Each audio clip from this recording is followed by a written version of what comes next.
that candidates from both the Democratic and Republican parties have come together on one stage.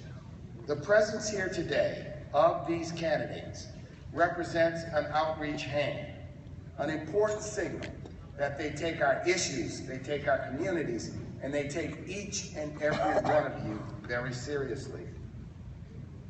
Now, as the nation's largest civil rights, urban advocacy, and social justice conference, I also believe that their presence here speaks volumes. Now, I'd like to state for the record that the National Urban League welcomed all of the declared candidates to come and address us today and share their plans for saving our cities. As each of you know, the National Urban League is a nonpartisan organization and does not endorse any political party or candidate. And as a nonpartisan 501c3 organization, the National Urban League extended an invitation to any 2016 presidential candidate who either appeared in a reputable public opinion poll, such as Gallup, Rasmussen, or others, or who reached out to us and contacted us before July 1st. Now, you might be surprised, but according to the Federal Election Commission, there are so far at least 484 individuals who are vying for the presidential election. You can run for president too. But seriously, even the National Urban League Conference is not big enough to provide a stage for 484 candidates to have a fair opportunity to speak. Possibly learn from such a circus. All we ask of these candidates is that they work with us in a timely fashion to coordinate their appearance at this private event. We are grateful to them that they did just that and have made our community and our concerns a priority. In addition to the candidates who will address us today, the following candidates were invited but had to decline due to scheduling conflicts. Senator Rand Paul of Kentucky, Senator Marco Rubio of Florida, former Senator Jim Webb of Virginia, Senator Lindsey Graham of South Carolina, Louisiana Governor Bobby Jindal, Ohio Governor John Kasich.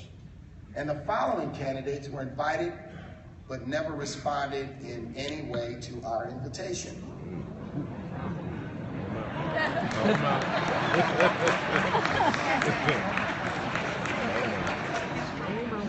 We believe in transparency.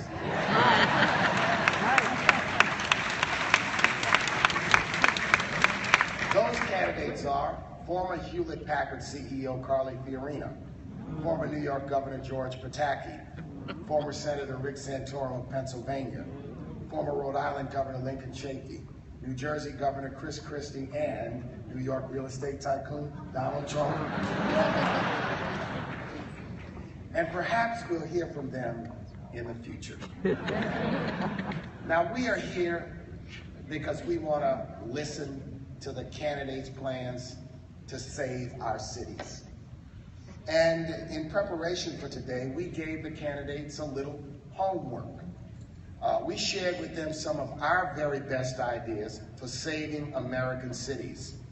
Each of the candidates has received the 21st Century Agenda for Jobs and Freedom, which is endorsed by 60 civil rights and social justice organizations, put together in conjunction with the 50th anniversary of the March on Washington. That document and that agenda identifies 5 urgent domestic goals for the nation: economic parity for African Americans, equity in educational opportunity, protection and defense of voting rights, elimination of healthcare disparities, and comprehensive criminal justice system reform. We also shared with the candidates our 10-point plan for police reform and accountability, which includes recommendations such as mandatory body cameras and dashboard cameras, and a comprehensive overhaul of police hiring and training practices. because we are here to save our cities and not just ourselves.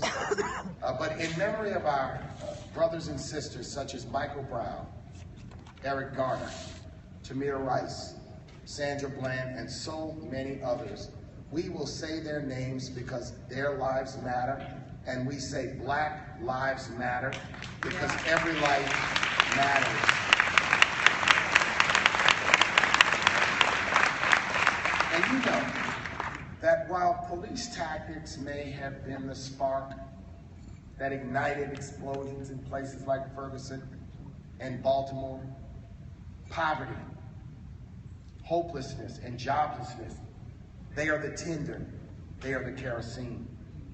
It is now time that we come together as a nation and demand reform, not only in criminal justice and in policing, but also in economics and in education.